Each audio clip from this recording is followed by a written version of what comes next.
Juhuu, tervist, ma olen Illar Kohvinavalt ja täna on kolmapäev, 1. mai aasta 2024 ja ma tahaks tervitada ka meie DJ Ainsalut sõnaga moostes, et ole ikka tubli ja tee uusi laule, nii et näiteks suve poole võiks mul ka mõni tantsuline lugu veel olla,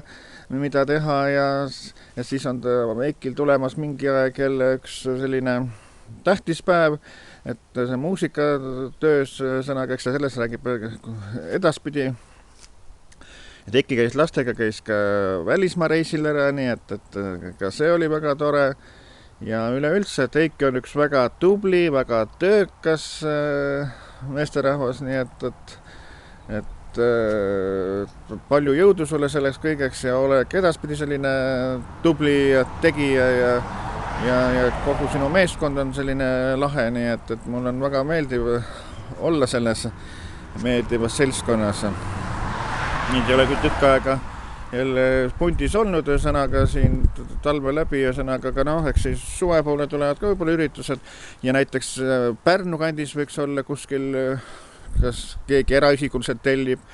või siis mõnes klubis või pubis või sellises kohas ja sõnaga, et Pärnus on nagu üldse vähe neid üritusi olnud, et tahaks loota, et Pärnus tuleb ka. Nii et ja kõik muu kant Eestis ja sõnaga, et kus aga sobitab DJ Ainsalu jälle üritust juhib ja ürituses osaleb ja sõnaga, et võtke ka ühendust kas Facebooki kaudu või siis eiki.ainsalu@mail.ee, nii et kindlasti olete suured fännid kõik Eiki Ainsalul ja sõnaga, et kutsuge teda külla esinema, nii ütlen mina Illar Kohvinavalt.